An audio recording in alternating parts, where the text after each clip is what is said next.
You probably know that I live in Los Angeles. First, I would like to thank all of you who have messaged me asking me if I and my family are okay.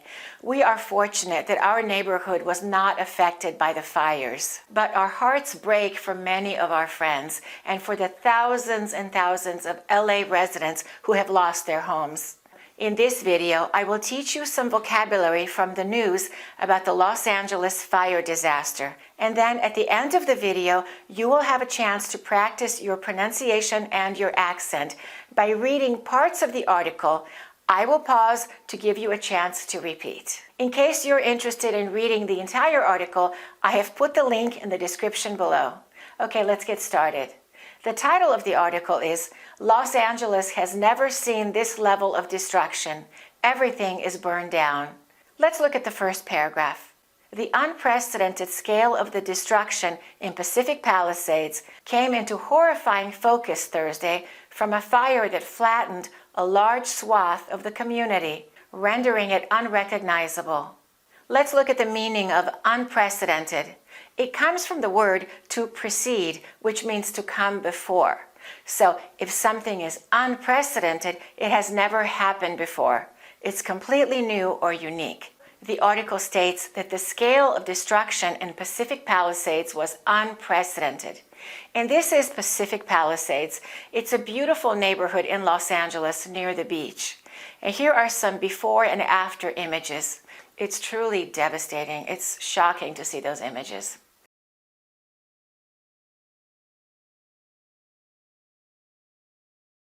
Let's practice using unprecedented.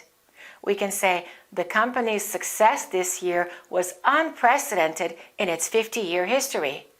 The pandemic caused an unprecedented number of people to work from home. The storm brought unprecedented amounts of rain. Let's look at the meaning of flattened. Some people say flattened, so you can say flattened or flattened. The article says a fire that flattened a large swath of the community. To flatten means to make flat or level, to reduce something so that it's no longer raised. We can say the workers flattened the ground to prepare it for building the new house. After the storm, the strong winds flattened many trees in the forest. He accidentally flattened the box when he sat on it. Flat is an adjective, and to flatten is a verb. Let's follow the same pattern with other adjectives and verbs. We can say short, and the verb is what? To shorten. To shorten. My dress is too long. I will shorten my dress. Soft becomes what? Soften. Soften. We can say she softened her voice when she was speaking to the child. The butter softened after being left out of the refrigerator. Sharp becomes what? To sharpen. I sharpened the knife. I sharpened the pencil. Wide becomes to widen. Widen. They widened the road. I will widen my search to find the perfect job. Hard becomes to harden. Don't harden your heart.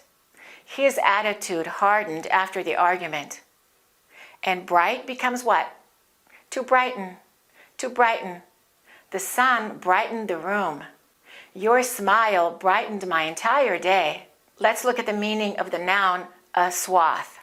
The article says, a fire that flattened a large swath of the community.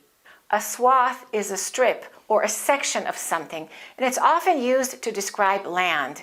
And a large swath is a large area or section of land or people or even things. We can say, the fire destroyed a large swath of the forest. The new law will affect a large swath of the population. Farmers cleared a large swath of the land to grow crops. Let's listen to how some other people used it. This left a lasting impact on large swaths of the country. Taking images of vast swaths of the sky. And what I really want you to notice here is these large swaths of blue. Let's look at the meaning of the verb to render. The article says, a fire that flattened a large swath of the community, rendering it unrecognizable.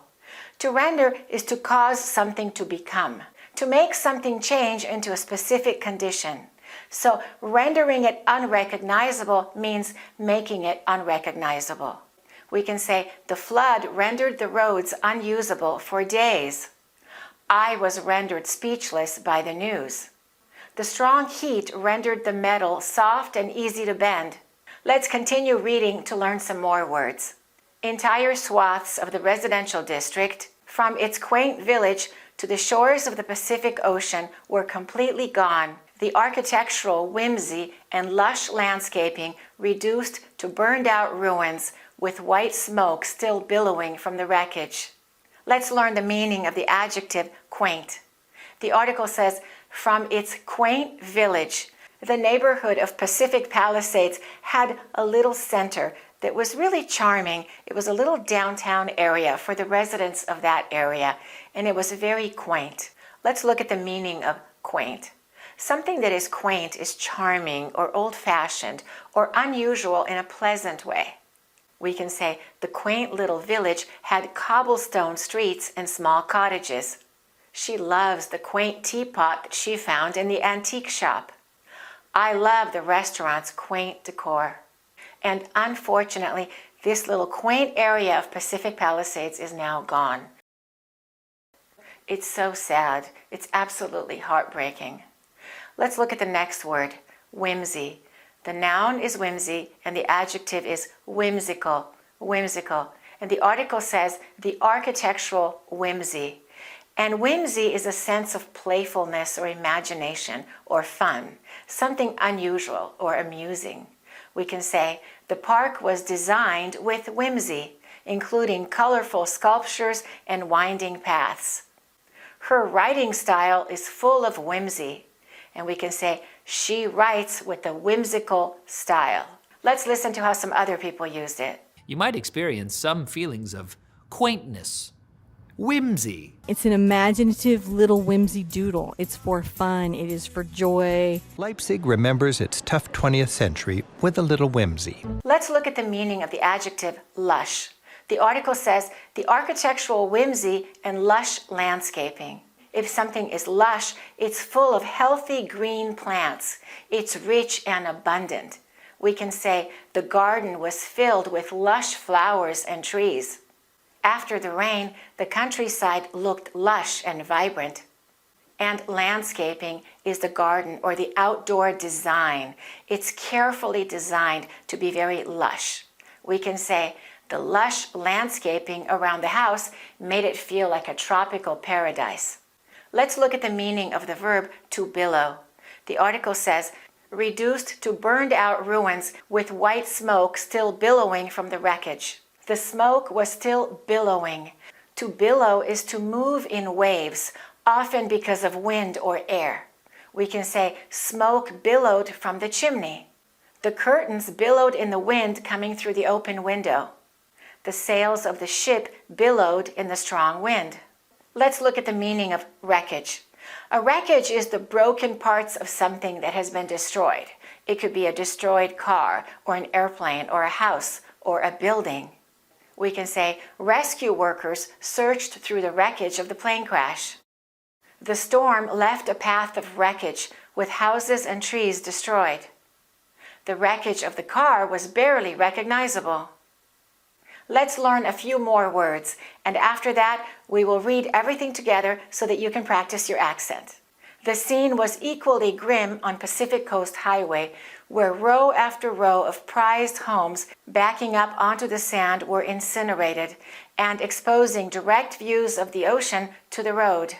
What does the adjective grim mean? If you've been watching my vocabulary videos, then you know the meaning of this word.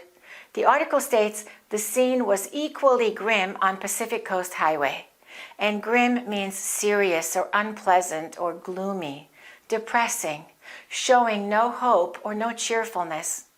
We can say the doctor gave him a grim prognosis. The news was grim. Or we can talk about something we see. The sky looks grim and dark. There are heavy clouds, and before the storm, the sky looks grim. Let's look at the meaning of the adjective prized. The article says, where row after row of prized homes. If something is prized, it's highly valued or it's considered very important. We can say, this vase is one of my most prized possessions. We often say prized possession. That's a very common way to use it. Let's look at to back up onto.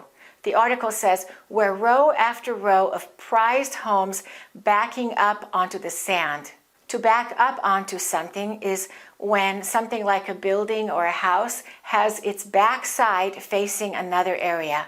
So backing up onto the sand means the house is directly next to the beach. It's next to the ocean. So they have an ocean view because the house backs up onto sand. This house backs up onto a forest. The apartment building backs up onto a busy highway. Let's look at the meaning of the verb to incinerate. The article says homes backing up onto the sand were incinerated. To incinerate means to burn something completely until it's turned to ash. We can say the trash was incinerated in the large furnace. The wildfire incinerated hundreds of acres of forest. And now let's practice your accent by reading the story. I will read and then I will pause to give you a chance to repeat. Pay attention to which words I'm stressing, how I'm pronouncing the individual words, and how I'm connecting the groups of words. That's so important to having a good, natural sounding accent. Okay, let's get started. Repeat after me. The unprecedented scale of destruction in Pacific Palisades came into horrifying focus Thursday. From a fire that flattened a large swath of the community, rendering it unrecognizable. Entire swaths of the residential district, from its quaint village to the shores of the Pacific Ocean, were completely gone. The architectural whimsy and lush landscaping, reduced to burned-out ruins, with white smoke still billowing from the wreckage. It will take a very long time for Los Angeles to rebuild. There's a very difficult road ahead, but I'm hopeful that the neighborhoods will come back and they will rebuild and it will once again be a beautiful place to live. Thanks for watching and keep practicing. Take your English to the final level of fluency with my online courses. The American Accent course, the 400 Advanced Words You Must Know for Fluent English course, and the Phrasal Verbs for Fluent English course. Go to AccurateEnglish.com.